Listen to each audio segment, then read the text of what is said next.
Good morning and welcome to WOWL Channel 16. I'm Robert Desjardins. As you know, the weather conditions during winter in Maine are very harsh and cold, which means we need to have affordable and reliable heating systems for our homes. We are here with Sonia LeBeff of Daigle Oil Company, who is going to talk to us about heating in the winter. Welcome to the studio. Thank you for having me here. We know oil has been a common way to heat homes in northern Maine. How has that changed over the years? Well, over the years, we've seen some other products get introduced to this area. Many homes around here are set up to burn heating oil, which could be number 2 fuel or kerosene. But now we're seeing an increase in demand for propane. Also, consumers in the area may elect to heat with wood pellets, electricity, and even coal. Okay. So what are the advantages and disadvantages of these new ways to heat homes? All of the products have their advantages and disadvantages, but what it truly comes down to is consumer preference.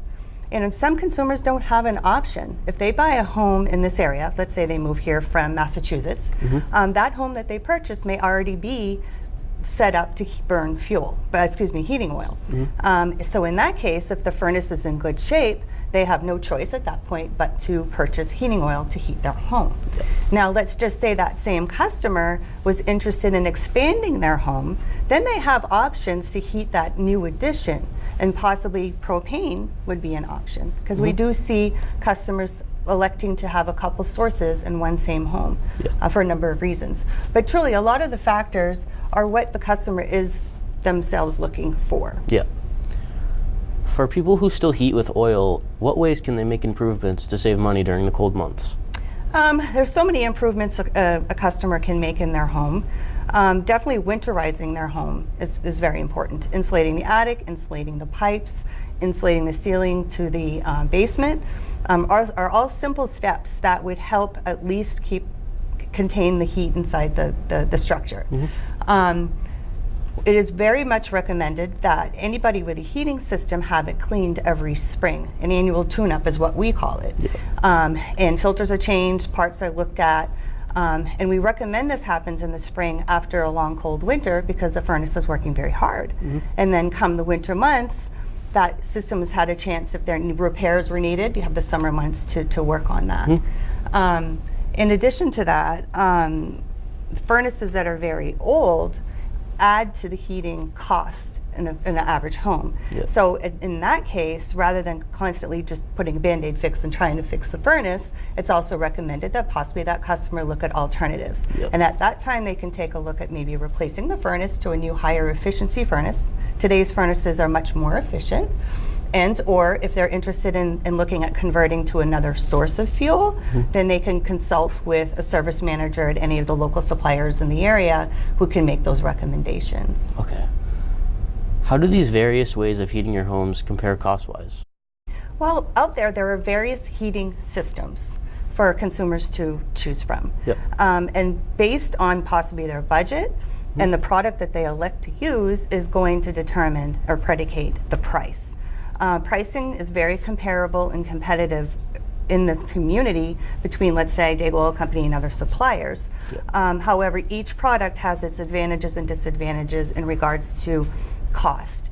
And in looking at, let's say, just a product, you can't, because it's synonymous with heating equipment. So, for example, we may have a customer come into our office and say, I'm building a new home, and I'm not truly sure what kind of heating system I want, but I have a budget of X, and I have to work within that budget. Then we can work backwards and help them attain that goal of sticking with the budget. And we use cost as a factor. What advice would you give to people who have heating oil or other heating systems that are not really that old, but maybe insufficient? Are there programs to help replace systems? In other words, where can people get money to heat their homes? I think that's a twofold question. So there's the equipment side question, and there's the fuel side part of that. So I'll address the first.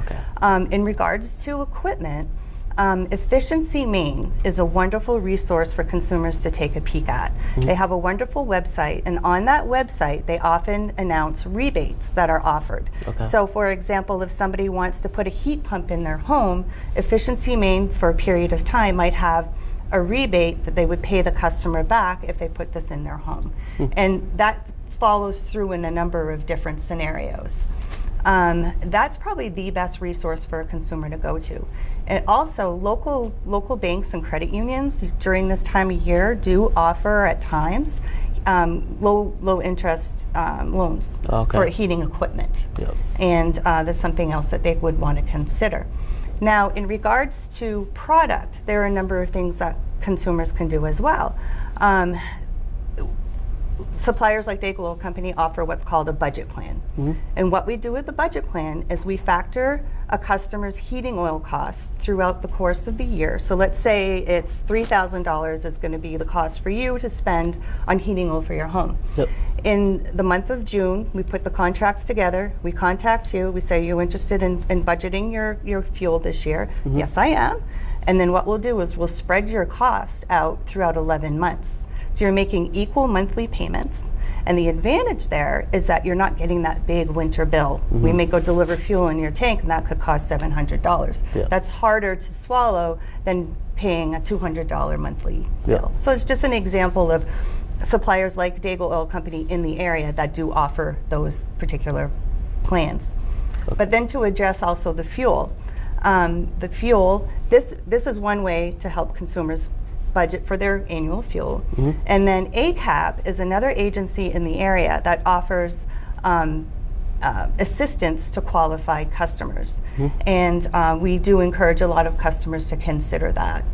Another way that a consumer can save money is also to budget, possibly if they don't want to do a budget plan, to build a credit on the account of wherever they have their account, so that come the winter months, they have a little bit of a credit to work with to kind of ease the heartburn that I want to say of the cost of heating fuel. Okay.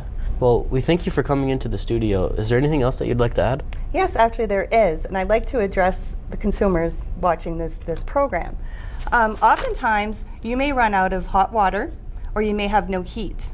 And my recommendation is first, before making the call to your local supplier for service, check to see if your emergency switch button is on the off position. And if it is, turn it on. This may solve your problem. Another consideration is to take a look at what is in your tank. If your tank is empty, then possibly it's just that you ran out of fuel and that your equipment doesn't need to be serviced. Otherwise, if these two are not the situations that you're encountering, then by all means, make a phone call and service will be dispatched to your home. Well, thank you so much for coming into the studio, Sonia. This has been Robert Desjardins from WOWL, signing off.